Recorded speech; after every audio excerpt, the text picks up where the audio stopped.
익산 일빛교회 장권능 목사입니다. 네, 오늘 아주 내가 시대인 만큼 어수선한 온 나라가 시끄럽고 또 두렵고, 또 오늘 대구의 큰 교회를 중심으로 해서 몇 교회들은 예배를 폐쇄하고 집에서 3월 첫째 주까지 교회 오지 말라고 공식적으로 하는 그런 시대에 두려움을 이기고 믿음으로 우리 주님 앞에 달려나와 예배하는 우리 사랑하는 성도님들 한 분 한 분에게 오늘 본문 말씀처럼 세상을 바라보는 눈이 아니라 하나님을 바라보는 눈으로 나갈 때에 주님께서 예비하신 은혜와 또 사랑으로 오늘도 함께 하시는 은혜가 있을 줄로 믿습니다. 자, 오늘 스가랴서는 우리가 익숙하지 않은 말씀이지만 우리 아주 중요한 말씀입니다. 종교개혁을 일으켰던 마틴 루터는 이 스가랴서를 가리켜 예언서들의 진수 혹은 예언서의 결론이라고 말했습니다. 성경에는 모세오경이라는 것도 있고 선지서도 있고 예수님 시대에는 사복음서도 있고 서신서도 있고 가장 마지막은 아시는 것처럼 요한계시로 예언서로 이렇게 정리하고 있습니다. 물론 이사야나 또 스가랴나 다니엘이나 이런 성경들도 예언을 다 함축하고 있는데, 특별히 길지 않은 이 스가랴서에는 루터가 이야기하기를 예언서를 집중해서 총망라해서 결론을 담아놓은 책이 바로 스가랴서라고 이야기할 정도로 마지막 시대를 살아가는 우리들에게, 특별히 우리 일빛교회가 18주년을 앞두고 정말 우리 교회의 하나님의 뜻이 무엇일까를 생각하면서 오늘 이 말씀을 같이 한번 살펴보려고 합니다. 이스라엘 백성들이 우상 숭배의 결과로 바벨론의 포로가 되어서 이제 개처럼 끌려갑니다.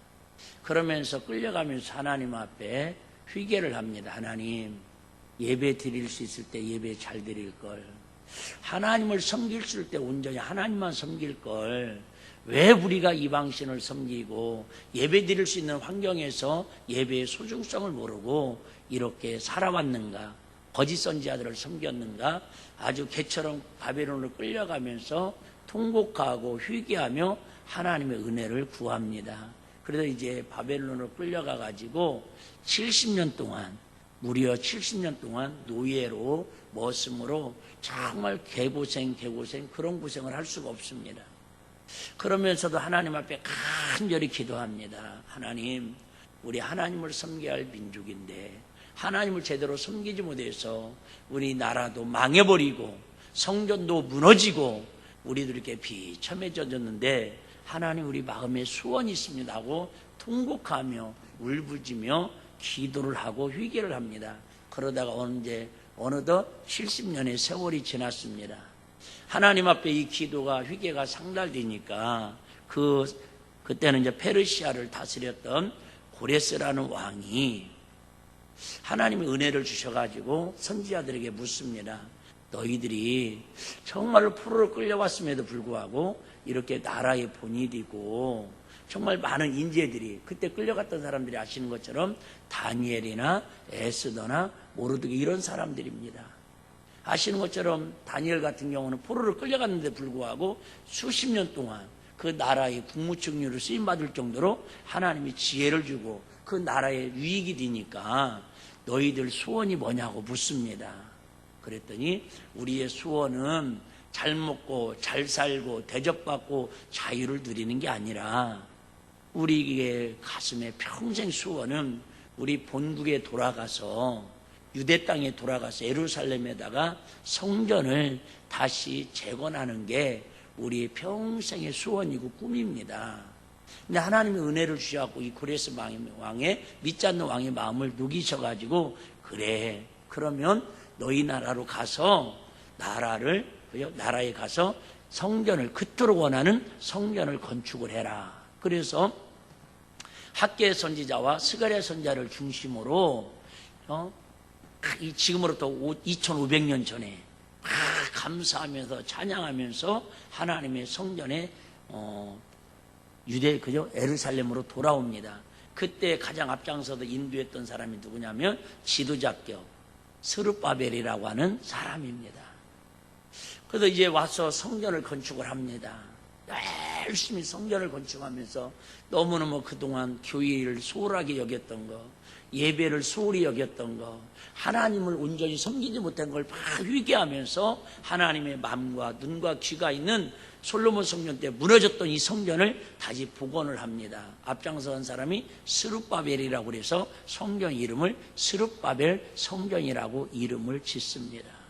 열심히 신나게 성전을 건축하는데 이 소식을 듣고 바로 이웃나라 형제인 사마리아 사람들이, 북이스라엘 사람들이 우리도 성전 건축하는 일에 같이 동참을 하겠다. 이 역사를 좀 아시는 분 아시겠지만 남유다 북이스라엘로 갈라지면서 여로보암이 이 예루살렘에 와서 성전 예배드리고 절기 지키는 게 불편하니까 저 단이라는 지역에다가 송아지를 만들어 놓고 유대 땅으로 예루살렘을 넘어지 못하도록 북이스라엘 사람들을 그쪽으로 종교 행동을 하도록 그렇게 유혹하고 타락시켰습니다. 그런 아수리에 멸망하는 그런 과정 속에서 사마리아는 혼혈 정책으로 인해서 이제는 정통 유대인이 상실됐다라는 거죠. 이게 사마리아 사람들이 와서 성전 건축을 도와준다고 하니까 유대인들이 비웃습니다. 야, 니네들은 더러운 피가 흘러. 하나님의 성전은 하나님의 거룩한 정통 유대인들을 위해서 세워져야 하고 유대인들만, 할례받은 자들만 성전을 세울 수 있고 예배할 수 있지, 너희들처럼 근본도 없고 혼혈적으로 짓밟혔던 너희들의 도움은 필요 없어. 그렇게 해서 유대 사람들이 사마리아의 호의를, 같이 성전 건축을 도와준다는 걸 거부해버립니다. 그러면 사마리아 사람들이 그걸 기쁨으로 받아들이고 그런가 보다 서운해도 인정을 해야 하는데 그러지 않는 게 우리의 모습이지요. 자기 생각과 다르면 이제 주변에 있는 에돔과 모압을 같이 연합작전을 해가지고 성전 건축을 위쪽으로 내쪽으로 방해를 합니다. 성전 건축을 못 짓도록. 그래서 어쩔 수 없이 성전 건축이 중단됐습니다. 그토록 70년 동안 마음의 애절한 소원을 가지고 예배드리고 성전 짓는 걸 하나님 앞에 구하고 나서 드디어 실현이 됐는데 지금으로 봐는 그런 거죠. 다 성전 건축을 땅 준비하고 건축비 준비해서 시에서 다 허락 맡아가지고 이 건축을 하려고 그러는데 땅 파고 기초 작업을 하는데 동네 사람들이 막 민원 넣어가지고 건축을 못하게 하는 거죠. 그뿐만 아니라 동네 사람들이 다 와가지고 들어 누워가지고 물러가라 지금 그러는 거예요. 그러니까 성전 건축을 할 수가 있어요, 없어요? 없지요.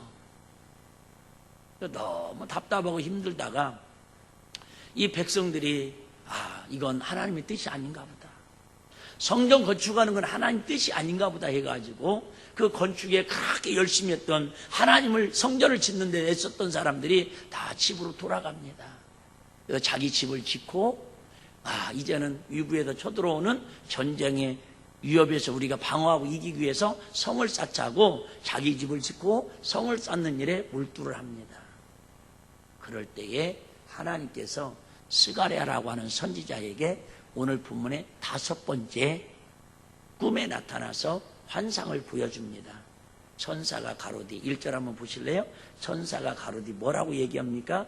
내게 말하던 천사가 다시 와서 5번째 나를 깨우니 마치 자는 사람이 깨우임 같더라. 자기가 자고 있는데 천사가 와서 깨운다라는 거예요. 그래서 하나님께서 천사를 통해서 환상을 보여줍니다. 그래서 쭉 금초대와 감람나무 순대를 보여주면서 이런저런 이야기를 합니다. 그럼 하는 얘기가 이 얘기예요. 성전 건축을 이끌어가는 스룹바벨 지도자에게 이렇게 하나님 말씀이 임했다고 가서 알려줘라. 뭐라고요? 야, 하나님의 성전은 돈으로 짓는 게 아니고 힘으로 짓는 게 아니고 기술자들의 능력으로 짓는 게 아니라 오직 하나님의 성전은 하나님의 신, 오직 성령으로 하나님의 힘으로 짓는 거라고 이야기를 해라. 이 말에 스룹바벨이 힘을 얻어서 그렇구나. 내 집 짓는 것보다, 성을 쌓는 것보다, 잘 먹고 잘 사는 일에 앞장서는 것보다, 우선순위를 두는 것보다 하나님의 성전을 먼저 회복시키고 짓지 않으면 그 나라를 다시 하나님께서 집을 패해버리겠다고, 집 짓는 것도 성 짓는 것도 패해버리겠다고 스가랴와 학개 선지자를 통해서 가서 경고하는 메시지가 학개서와 스가랴에 기록된 이야기예요. 그래서 스룹바벨이 그 말에 용기를 얻고 백성들에게 위쳐가지고 16년 동안 성전 건축이 중단됐는데 다시 성전 건축을 다시 시작해가지고 완공한 사건이 바로 스가랴와 학개서의 핵심 내용입니다. 한번 생각해 보십시오. 지금 우리 교회가 예를 들면 개척을 해서 땅을 사도 건축을 하려고 그러는데 하나님께서 주의 중에게 야, 성전 건축은 사람으로 하는 게 아니야, 돈으로 하는 게 아니야, 오직 성령 충만하면 하나님이 함께하면 가능하다고 그렇게 하나님 말씀해 주셨다면 그 당시에 여러분들이 그 주인공이라면 아멘 하고 순종하기가 쉽지 않았을 거다 그 말이죠.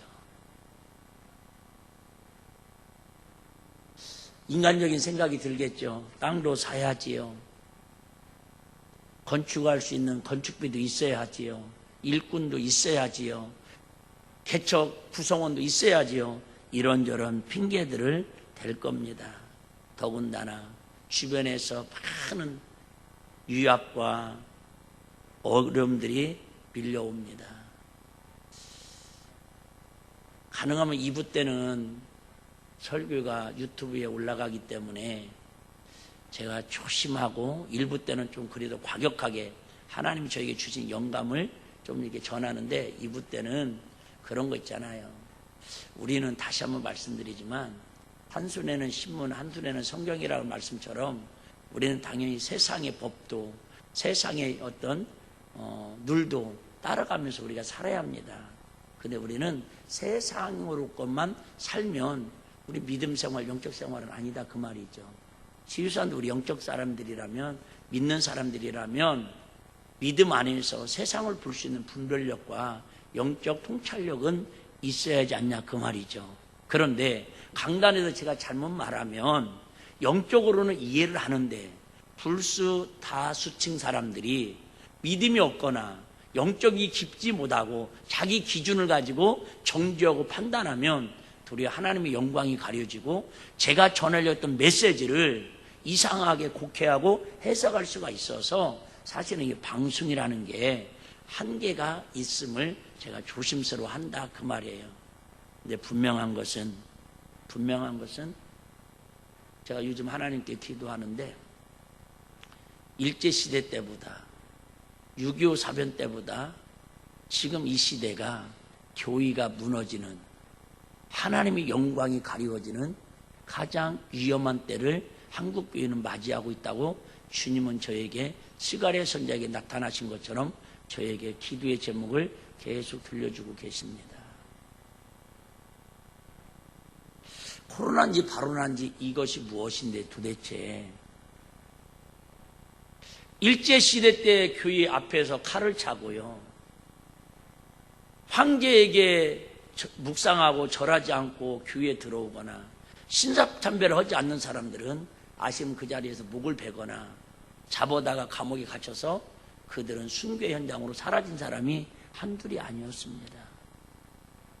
공산당이 쳐들어와서 교회에서 예배드리다가 동네 사람들이 다 굴비 엮듯이 엮여가지고 20명씩 동네 한가운데에서 대창으로 총알 가깝다고 찔러 죽여가면서 그렇게 순교했던 피들이 모여진 곳이 한국교회, 순교자의 피로 세워진 교회들이 한국교회입니다. 그런데 오해 없으면 좋겠어요. 곡해 안 했으면 좋겠어요. 스가랴 선지자에게 주신 하나님의 음성을 이해한 사람도 있지만 이해 못하고 반박하는 사람도 있었겠지요. 근데 이 코로나라는 정체불명의 모르긴 몰라도 3개월 전만 해도 한국교회가 코로나라는 이 바이러스로 인해서 교회가 폐쇄되고 성도들이 교회 와서 예배드리는 걸 두려워서 목사님 교회 가야 돼요? 말아야 돼요? 예배 드려야 돼요? 말아야 돼요? 그 교회 행사해요? 안 해요? 제가 일부 때는 좀 더 세게 얘기했어요. 제가 그동안에 듣고 받았던 전화나 이야기보다 일주일 동안에 제일 많은 힘든 그런 이야기들을 많이 들었어요. 근데 저는 기도로 각오하고 있어요. 모르긴 몰라도 일주일 동안에 우리 교회, 특별히 저를 향한 수많은 비난의 소리, 억울한 소리, 여러 가지 소리들이 저에게 들려올 거예요. 목사님 또라니 아닙니까? 지금 이 시대가 어느 시대인데 교회들도 다 문 닫고 영상예배 드리라고 권고지치 않은데 어디서 어떤 사람이 오는지 모르는데 이런 상황에서 굳이 교회 행사를 임직예배를 강행을 해야 할 것입니까? 지금도 듣고 있지만 일주일 동안 제 귀에는 그거 위에도 수많은 소리들이 제 귀에 들려올 거예요.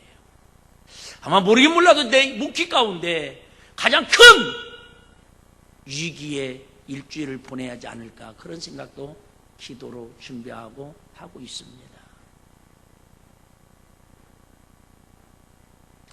대한민국에 있는 목사님들이나 교인들이 한 명도 3개월 전만 해도 0.1%도 우리 교회들이 이렇게 예배를 드려야 하는지 말아야 하는지 행사를 해야 하는지 말아야 하는지 고민하고 갈등한 사람들은 한 명도 없었습니다. 다시 얘기합니다. 인간의 하는 일들이란 사람들이 할 수 있는 한계라는 건 여러분 정말 한 치 앞도 내다볼 수 없는 게 우리 인간들의 한계입니다. 다시 얘기할게요. 이 부분은 내가 가능하면 안 하려고 하는데 여러분 당연히 우리 불안하고 몸이 안 좋고 위부접촉이 많은 분들은 불수, 다중에 그런 사람들 만난 사람들은 마스크를 꼭 하십시오. 가글도 하시고 손도 자주 씻으십시오. 뒤에 손 세제대도 갖다 놨으니까 자주 손하고 마스크만 써도 90%는 예방을 할 수 있답니다. 그럼에도 불구하고 많은 질병본부에서 여러 가지 대책을 내놓고 국민들이 여러 가지 이걸 해결해 보려고 몸부림치지만 저는 목사로서 하는 얘기예요. 목사로서 이 나라의 이 재앙은 하나님의 손에 달렸다고 저는 믿는 사람이에요.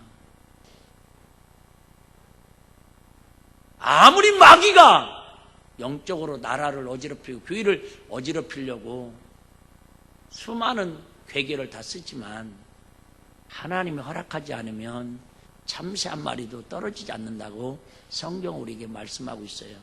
바꿔 얘기하면 백신도 발명해야 하고 의사들의 수고도 필요하고 국민들이 마스크 쓰고 서로 조심하는 것도 중요하지만 하나님의 손에 달렸다라는 말은 무슨 얘기예요? 이스라엘 백성들이 하나님을 떠나서 그 고생하고 어려울 때 하나님 앞에 부르짖고 돌아왔더니 하나님 그 민족을 회복시켜 준 것처럼 예배를 회복시키고 나라를 회복시키는 것은 그 모든 일반적인 건 다 해야지만 그건 제가 볼 때 부분적인 해결 방법이고요. 근본적인 해결 방법은 교회에서 주의 종들과 믿음의 사람들이 정말 나라와 민족을 끌어안고 에스더처럼 기도하고 다니엘처럼 하나님의 은혜를 구하고 정말 우리들이 이 재앙이 우리 믿음의 사람들이 하나님 앞에 바로 서지 못해서 온 재앙이라고 통이 자복하며 회개할 때에 하나님의 손으로 이 민족을 치유하시고 전 세계의 이런 재앙들을 하나님이 걷어갈 줄로 저는 확실히 믿습니다. 한번 생각해 보실래요? 코로나에 걸리는 사람들이 누구예요? 꼭 이런 사람 걸린다고 자신할 수 있습니까? 아닐걸요. 예를 들어볼까요? 제주도에서, 여러분 저보다 그런 뉴스는 잘 아니까 제가 안 하려고 하는 거예요. 가능하면 성당 신도들이 30여 명이 이스라엘로 성지순례를 갔습니다. 12일 동안인가 성지순례를 다녀왔는데 그 중에서 확정 판정을 받은 사람이 9명입니다. 그래서 거기도 천주교를 폐쇄하고 거기 성지순례 갔다 온 사람들 다 지금 자가 격리 조치해가지고 치유를 하고 있습니다. 이스라엘에서. 한국 사람들은 확진자들이니까 거기서 옮은 것도 아니고 거기 청정지역이라고 하잖아요. 한국 사람은 당분간 모든 유혈을 막론하고 전 한국 사람들은 이스라엘을 들어갈 수가 없습니다. 그렇게 강력하게 지금 막았습니다. 근데 지금도 그 사람들이 어디에 걸렸는지 오리무중입니다. 무슨 얘기예요? 여러분 조심할 건 조심해야지만 내가 이렇게 한다고 안 걸리고 이렇게도 걸린다라는 거, 그것도 위험한 발상입니다. 나는 그런 걸 얘기하려는 게 아니라 이 모든 주관은 누구 손에 달렸다라고? 하나님의 손에 달렸다고 이 얘기하고 싶은 거예요. 하나님의 손에. 자, 오늘 6절 한번 읽어보실까요? 6절. 혹시 오늘 제 설교에 이해가 되지 않는 분들은 그냥 넘기십시오. 그냥 여러분 믿음대로 받아들이시면 됩니다. 그가 내게 일러 가로되 여호와께서 스룹바벨에게 하신 말씀이 이러하니라. 만군의 여호와께서 말씀하시되 이는 힘으로도 되지 아니하고, 이걸 적용한다면 그런 거죠. 의학으로도 되지 아니하고 예방법으로도 되지 아니하고 오직 모든 것 다 동원해도 근본적인 치료책은 되지 아니하고, 제 예언 한 번도 안 틀렸는데 지금까지 한 번 더 예언해 볼까요? 이번 코로나 이것은 언제 시기는 모르지만 해결됩니다. 네, 그 다음이 예언이에요. 이거 해결됐다고 안심할 것 같죠? 내 예언이 틀려야 맞는데, 정말 틀리기를 소원하면서 드리는 예언인데, 다시 이와 유사한 또 전염병들이 몇 년 안에 금세 생각보다 빠른 시기에 또 다른 유형으로 또 발될 겁니다. 제가 유언해, 이거 유튜브에 기록되니까 여러분 다음에 한번 찾아보셔봐요. 이거 해결된다고 완전 해결되는 거 아닙니다. 여러분 착각하지 마십시오. 진정한 해결은 오직 하나님의 신, 성령으로만 가능하다라는 거. 할렐루야. 교회의 문제도, 가정의 문제도, 이 나라 이민족의 문제도 하나님의 신이, 성령님이 역사하셔야지. 우리의 노력으로 하는 건 한계가 있다 그 말입니다. 되는 것 같지만 다른 것 또 생깁니다. 해결된 것 같지만 또 문제 생깁니다. 문제 생길 때마다 믿음의 사람들이, 기도의 사람들이 하나님의 영이, 성령님이 치유할 수 있도록 기도하는 게, 제가 목사로서 조언을 해드리자면 훨씬 근본적인 해결을 하는 게 빠른 비법입니다. 정말 우리가 해야 할 일은 질병본부에서, 정말 비상대책부에서 날밤 새면서 집에도 가지 못하면서 가야 고생하는 그 직원들, 밤낮 없이 정말 의료시설에서 수고하는 의사 선생님, 간호 선생님들, 확진 판정받아도 힘들고 지쳐있는 저분들을 위해서, 가족들을 위해서 우리가 한국교회가 울면서 기도해야 할 때지, 서로 의심하고 서로 정죄하고 서로 불안에 떨고 공포심에 사로잡히는 것은 마귀가 돈 덫에 걸려드는 것밖에 안 된다 그 말입니다. 어차피 대구 지역은 이미 교회가 폐쇄된 교회가 많다고 할지라도, 그래도 우리 익산도 언제 폐쇄될지 모릅니다. 그래도 우리 모일 수 있을 때에, 그래도 한 번이라도 더 기도할 수 있을 때에 스가랴 선지자처럼, 학개 선지자처럼, 스룹바벨처럼 하나님, 이 나라의 재앙을 정말로 주님의 신이 아니면 성전이 건축될 수 없는 것처럼 이 나라의 민족을 다시 한번 일으켜 세우시고 정말 이 모든 전염병이 떠나가는 것은 하나님의 손이 역사하셔야 합니다. 하나님의 신이 임해야 합니다. 저 힘들고 일선에서 수많은 분들, 정말로 이미 확진반정받아 불안고 힘들고 취하는 저분들, 접촉했는데 불안에 떨고 있는 저들을 정죄하기 위해서 재수 없는 지나가는 벌레 보듯이 볼 것이 아니라 얼마나 저들은 위험성에 노출돼도 힘들어할까. 그들을 가슴에 끌어안고 기도할 수 있는 게 한국교회 성도들이, 주의종들이 강단에서 해야 할 일이 아닐까 생각을 해봅니다. 이런 이야기는 여러분 유튜브나 방송에서 얼마나 많이 할 수 있는 얘기니까 잊지 말고 말씀으로 돌아와서 정리하려고 합니다.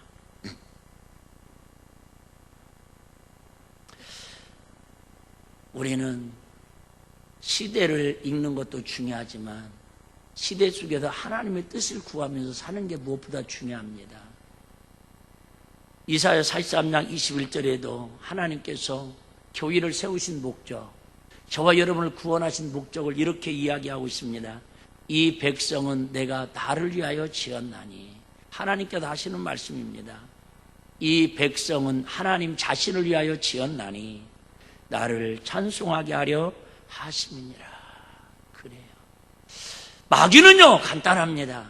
하나님의 이름을 찬양할 사람들을 찬양하지 못하게 하면 끝나는 거예요. 하나님의 교회가 교회의 본질을 상실하고 예배드리지 못하고 하나님을 찬양하지 못하도록 역사에서 교회를 무너뜨리면 끝나는 거예요. 일주일 동안 제일로 많이 저에게 개인적으로든 단체로든 보내왔던 카톡 메시지 중에 하나 아시죠? 신천지가 아주 확산의 발원지가 됐다고, 본부에서 이번 주에는 자기네들 폐쇄돼서 예배 못 드리니까 기성교회에 들어가가지고 둘씩 들어가가지고 다 전염시켜가지고 신천지 문제만이 아니라 개신교회도 이런 확진 판정이 많이 생겼다라고, 그렇게 한다고 본부에서 지령을 내렸다고 얼마나 많은 사람들이 이야기를 하는지 몰라요. 저도 다운받았어요. 포스터를 다운받아가지고 사방에 붙일까 생각을 했어요. 그런데 하나님께서 제 마음에, 내가 안전불감증인지는 모르겠지만 그건 하나님의 뜻은 아닌 것 같다. 그래서 제가 포스터 복사해서 붙이는 것을 포기했어요. 아시죠? 제가 여러분 몇 주 만에 교회 나오는 것까지 다 출석 제고하고 있다는 거. 볼 것도 없이 우리 교회에 이것 때문에 안 나온 사람 몇 분 계시는데 새로운 분은 한 분도 없습니다. 걱정하지 마십시오. 우리가 우려하는 것만큼, 우리가 염려하는 것만큼 그렇게 하나님의 교회는 하나님 손에 붙들려 있으면 저는 무너지지 않는다고 믿는 사람입니다. 할렐루야. 우리가 너무 지나친 염려는 그 염려 때문에 현실보다 더 나를 무너뜨리는, 하나님과의 관계가 멀어지는 그런 위험 요소들이 있을 수 있습니다.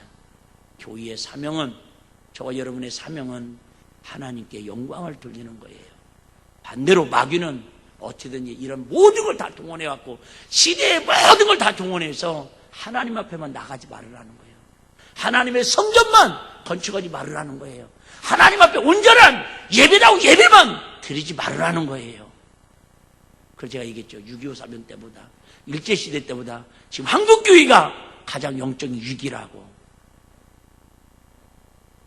이 위기가 빨리 조속 해결되지 않으면 죄송해요, 한국교회는 이제 뿌리 근간까지 흔들릴 위험에 처해 있습니다. 왜요? 그때는 우리 믿음의 선배들이요, 죽으면 죽으리라고 하는, 죽으면 천국이라고 하는 신앙에 뿌리가 있었어요. 근데 지금들은 죄송하지만 그런 믿음들이, 그런 결사항전의 믿음들이 있는 분이 있지만은 대적으로 봤을 때 그때가 80이었다면 지금은 10점도 안 됩니다. 그러면 이런 기기를 통해서 여러분 생각해봐요. 2주 3주 집에서 예배 드리고 집에서 교회 오지 말라고 그게 습관되면요, 웬만한 분들은 교회에서 예배 드리나? 교회가 뭔 차이야? 차라리 인터넷에 보니까 우리 목사님들 설교 훨씬 잘하는 목사님 많은데? 유명한 목사님 많은데? 이제 아주 교회라는 자체가 근간이 뿌리째 흔들려가지고 마귀가 아주 갖고 도는 소굴 장소가 교회가 될 위험성이 이미 노출되어 있어서 이게 가슴 아픈 거예요. 다시 얘기합니다. 오해할까봐. 우리 교대에는 확진 판정이 나가지고, 그죠? 정부에서, 나라에서 일비교회 폐쇄하십시오. 그러면 해야 할 겁니다. 어떻게 올 거예요? 그죠? 그런데 우리는 두려움 속에서 떨기보다는 이 두려움을 기도로 이길 수 있는, 믿음으로 전진할 수 있는 우리 일비교회가 됐으면 좋겠다, 그 얘기입니다. 어떻게 하면 하나님의 백성된 우리가 하나님의 뜻을 왜 이루고 살아야 합니까? 43장 47절 이사야서에 보면 이렇게 말씀하고 있습니다. 무릇 내 이름으로 일컫는 자 곧 내가 내 영광을 위하여 창조한 자를 오게 하라. 그들은 내가 지었고 만들었느니라. 그래요. 저와 여러분들은, 하나님의 교회는 하나님의 영광을 위하여 창조하고 세워진, 주님의 핏값으로 세워진 교회들이다, 그 말입니다. 우리 마귀의 더럽힘에 속지 아니하도록 정말로 한국교회가 무너지지 않도록 여러분 다시 또 예언할게요. 이건 예언도 아니에요. 상식이에요. 이제 앞으로 시장들이나 모든 정부에서 가장 코로나 바이러스의 발원지, 위험 요소가 종교시설로 1순위를 꽂을 겁니다. 이제 대대적으로 정치인들이 자기들 잘못이나 정부에서 대책을 미비해가지고 커진 거나 이런 거 다 무마시키려고 이제는 네로 한계처럼 종교시설에다가 모든 책임을 다 전가시키려고 이들은 모든 계획을 갖고 움직일 겁니다. 저 같은 사람에게도 그 프레임이 보이는데 우리 현실을 좀 정확하게 직시했으면 좋겠어요. 자, 이럴 때 우리 어떻게 살아야 되느냐? 자, 우리 말씀 한 몇 구절 읽어보겠습니다. 스가랴 2장 8절 한번 보겠습니다. 자, 이럴 때 우리가 어떻게 하나님의 영광을 위해 살아야 할까? 정말 이 어려운 때, 이 공포심이 도사린 때 우리는 어떻게, 우리 일비교회는 어떻게 해야 하고 저와 여러분 어떻게 살아야 하는가? 만군의 여호와께서 이같이 말씀하시되 너희를 노력한 열국으로 영광을 위하여 나를 보내셨나니. 70년 동안 포로 생활 끌려가는데 하나님이 영광을 위해서 보냈다라는 거. 왜요? 정신 못 차리니까. 왜요? 하나님 앞에 예배할 사람이, 회개할 사람이 온전히 하나님 섬기지 않고 이방신 섬기고 하나님 앞에 영광을 가리우니까요. 포로를 끌려가시고 아주 고생해보라는 거예요. 얼마나 교회가 필요한지, 얼마나 예배가 소중한지 이런 어려운 분들을 통해서 알아보라는 거예요. 조심스러운 얘기네요. 이름 1부 때까지는 다 지명을 했는데 2부 때는 생략할게요. 최초로 교회가 폐쇄된 교회가 종로에 있는 모모 교회였습니다. 확진 판정이 나서 3주 동안 예배를 못 드렸습니다. 지난주부터 예배를 드리기 시작합니다. 그 교회에 누가 참석해서 지난주에 같이 예배 드린 줄 아시죠? 종로에 출마하는 모모 국회의원 후보님이 거기에서 예배를 드려서 신문에 대문짝만하게 나왔습니다. 그 얘기 하려는 게 아니라 그 담임 목사님이 기사를 썼는데 참 눈물나게 가슴 아프더라고요. 3주 동안 하나님의 성전에서 예배를 드리지 못하고 성도들을 향해서 동영상 찍어서 보내는 거 했지만 설교를 설교답게 하지 못하는 그 3주 동안 하면서 이 생각이 나더라는 거예요.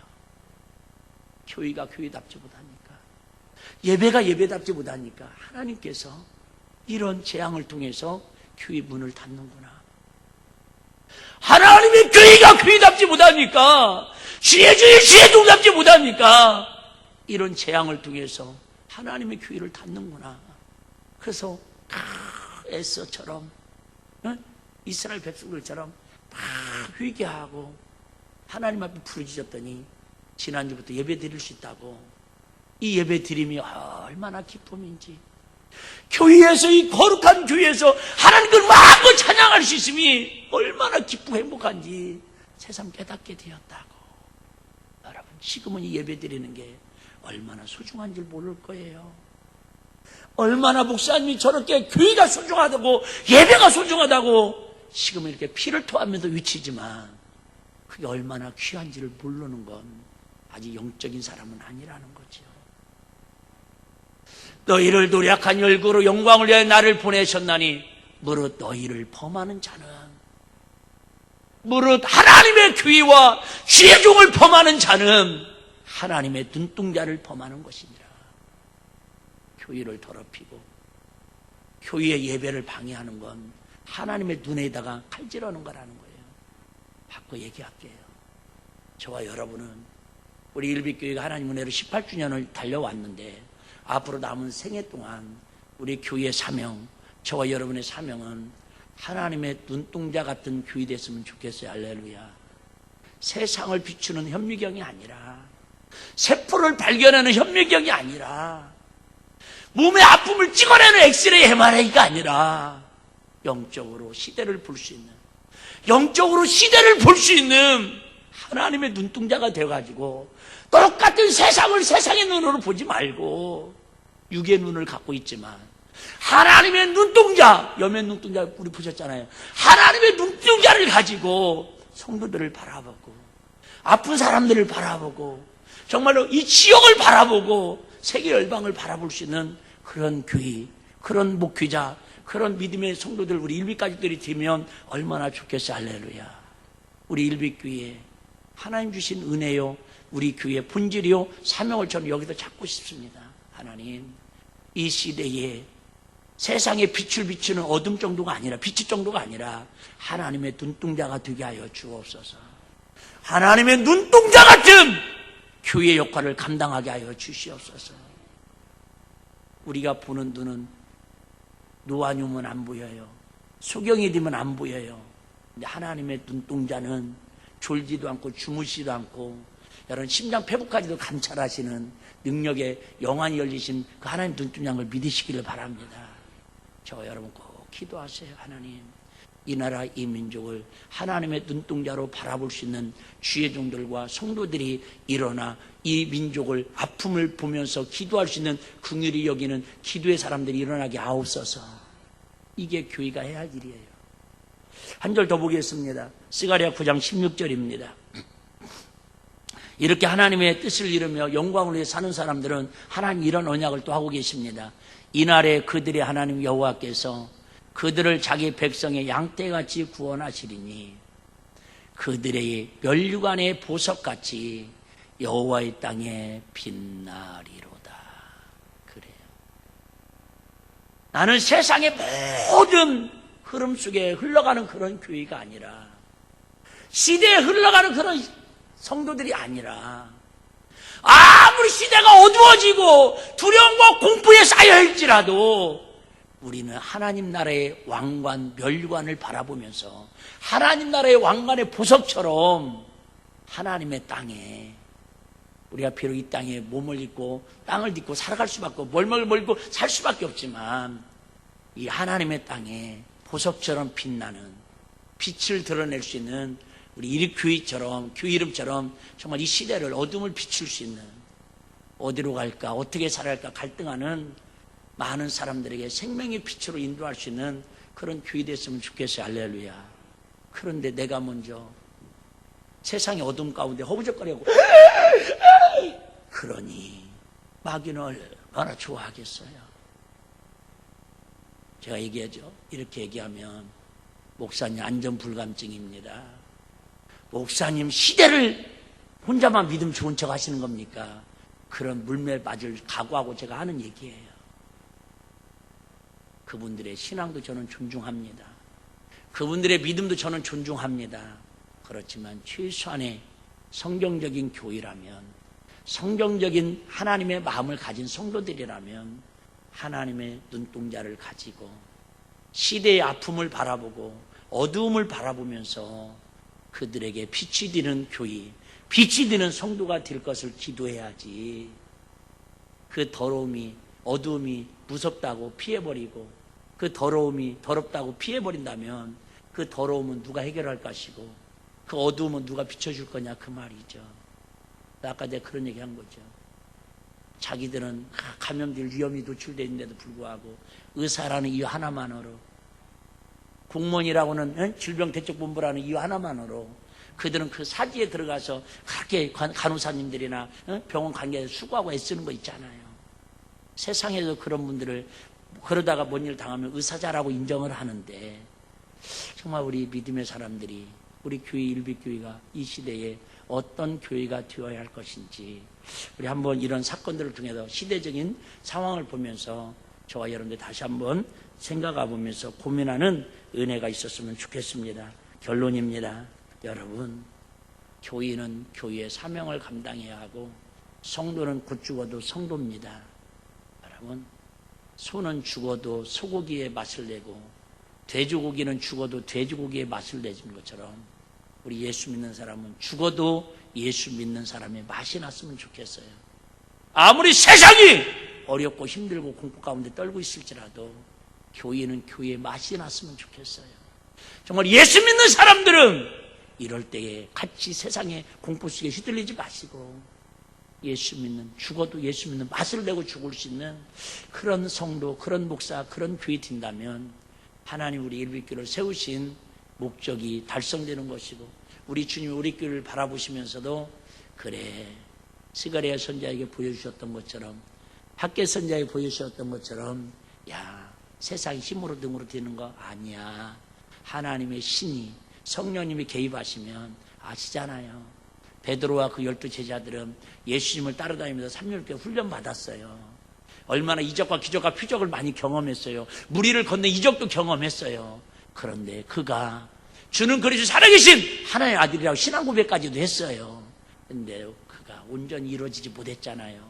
근데 마가다락방에 성령이 임하고 나니까 자기가 힘써도 애써도 노력해도 안 되던 것이 성령이 인도하니까 그가 하나님의 거룩한 뜻을 하나님 눈동자로 살아가는 그의 인생을 우리가 교훈 삼아서 알 수 있잖아요. 여러분, 오직 이 재앙을 이길 수 있는 힘, 나라의 어려움과 가정의 어려움을 이길 수 있는 것은 성령 충만밖에 없는 줄로 믿습니다. 하나님 은혜밖에 없는 줄로 믿습니다.